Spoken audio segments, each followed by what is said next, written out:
I remember when I was young, there was a time I was a drummer in school, played in all the bands. I may have mentioned that on this podcast on occasion, but there was a time I remember we did a performance and they put the drum set on a platform, and I just thought, platform? I get to be up above everybody else. They put the drummer on a platform. That was pretty cool, you know. The thing about a platform is, though, more people can see you, more people can hear you, and I think that's a good thing. But then I thought, well, boy, you can't make a mistake up there, right? Or if you did make a mistake, it would be magnified because there you are on that platform. Everybody's watching. Hey, this is Tim Patterson. It's the November 23rd edition of TradeshowGuy Monday Morning Coffee. So glad you could make it over and have some coffee with us. Indeed.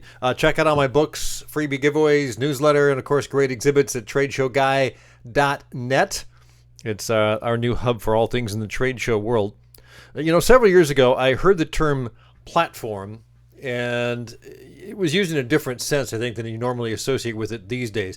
I think the term platform is kind of too general, but a lot of people use it. So let's talk about platform on this week's podcast. Many people would say that a platform is now often a place you'd associate with some place you are present online. Some of those platforms might include marketplaces, search engines, social media, of course, platforms there, creative content outlets, app stores, communication services, payment systems, services that make up the collaborative or gig economy, which means that each of us can have more than one online platform. We can be on more than one platform at any one time. Now, if I were to answer the question, what platforms are you on? Well, there's a lot of them. But the first and most important to my mind is a blog. A blog is different than other platforms in one very important way. A blog is something you own. You own the URL, the domain that it's on. You pay for the website, so you can put anything on that you want. You can control the look and feel and content 100%. The other platforms, social media outlets like Facebook, Instagram, Twitter, YouTube, you are at the mercy of their rules and their algorithms and so on. I mean, you can be the big dog one day and you're getting tons and tons of traffic from, Google or something like that, or Facebook. And the next day they've changed something, they've shifted an algorithm, and you got nothing. So these platforms are not in your control. You can still use them. Frankly, most of these platforms might be that you might be on are not in your control. I mean, you can control some things. You can control like the header and the profile picture and things like that, but mostly it has to be within their format.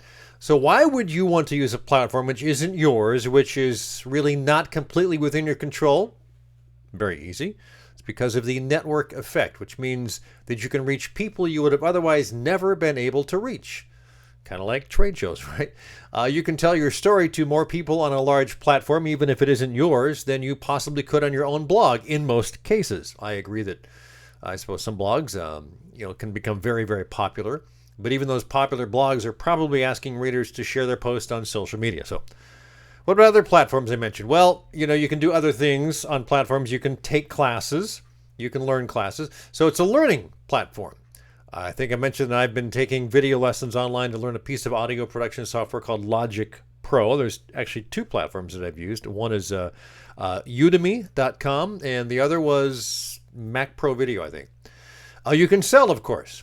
I've got 2 books for sale on Amazon. It was the easiest platform for me to go on because of the print-on-demand system they had set up through CreateSpace. But interestingly enough, talking about platforms that no longer exist, CreateSpace is no more. If you go to createspace.com, it says, we're now completely owned by Amazon. What was your address, your email address, and then we'll get you in touch with your stuff. So it's not there anymore as it used to be.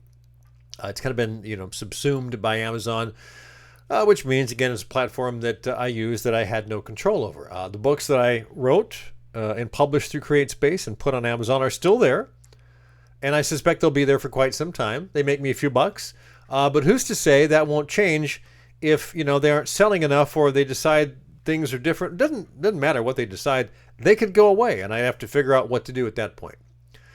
You can collaborate with other people online. Of course, I mentioned you can teach a class. You can find a platform to rant about video games or play video games. I have a 19-year-old son that does a lot of online video gaming. He loves it. He just spends time there. He watches videos of people playing games, which I don't get, but that's the way it is. Of course, you can share videos, you can share audio files through podcasts, you can share photographs, Flickr, and so many others. In fact, I doubt there's much of anything you can't find a platform for online. It's all there. We're living in a world really where all things seem possible, at least in the network effect and online. And the network effect draws more people into your ideas if they're good ideas and they are shareable. Are they good? That's good. If they're shareable, that means they're on a platform that can be easily shared. But your ideas have to be good enough to attract people and to be good enough to stick with people enough that they want to share them. The other side of everyone having a platform is that anyone can have a platform. It's harder to stand out. It's more difficult to stick your hand up and say, hey, I'm over here.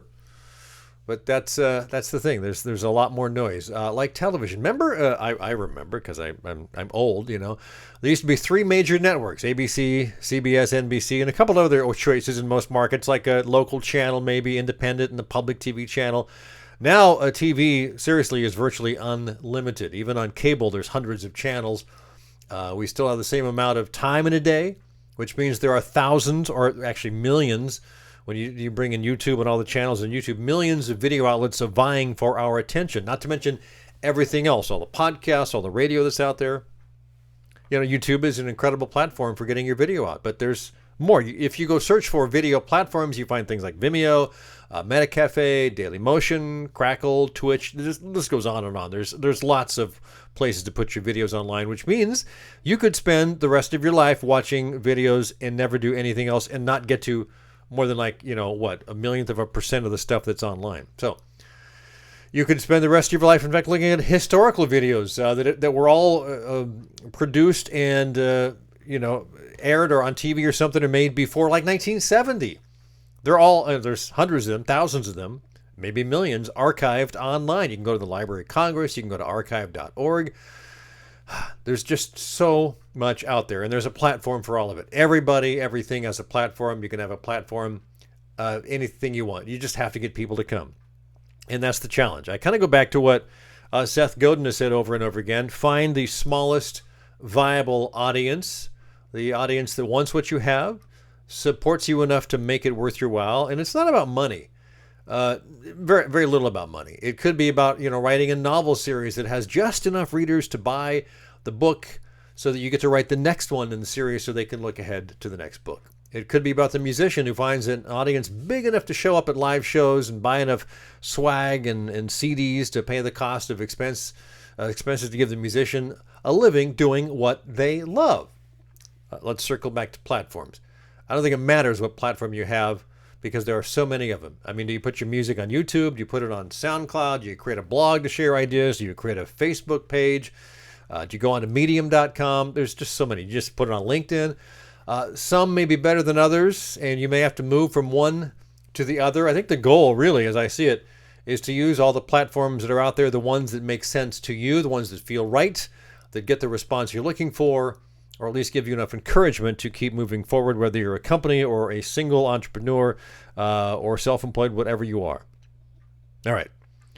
This week's trade show tip. I wrote a blog post this week asking the question, why don't trade shows work for some companies and not work for others?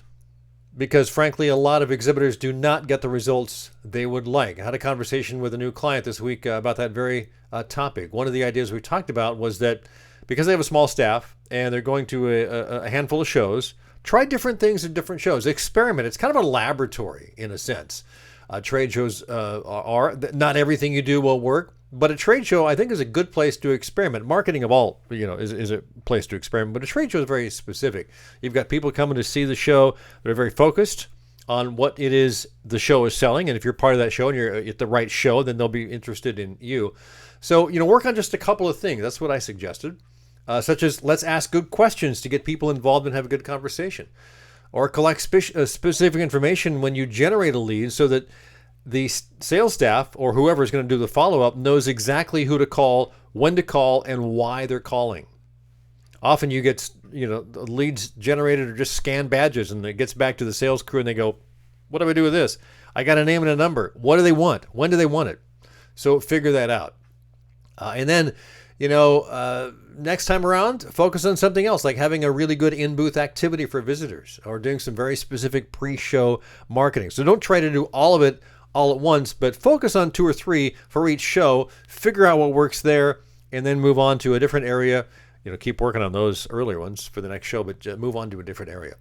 So if you look at trade shows as kind of a laboratory experiment as much as a sales and marketing opportunity, you can open your eyes to trying different things and focusing on improving just a few of the things you're doing instead of trying to do everything, especially with a limited staff, which, is impossible. All right, so this week's one good thing, we'll wrap it up. Been listening to a podcast off and on called Skullduggery. It's from Yahoo News.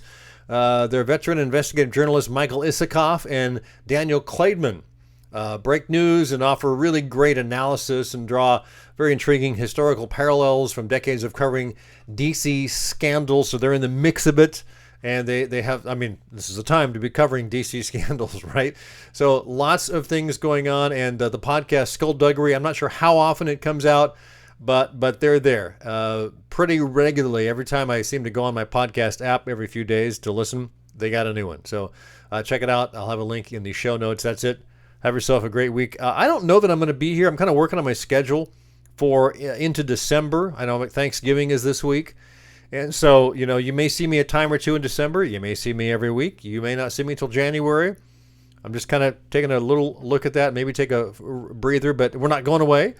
Certainly be back in January, and you might see me in December as well. So have yourself a great Thanksgiving. And if maybe not, I don't see you before then, have a great Christmas too. Anyway, I appreciate you listening to Trade Show Guy Monday Morning Coffee. Again, check out TradeshowGuy.net. It's the new place for us.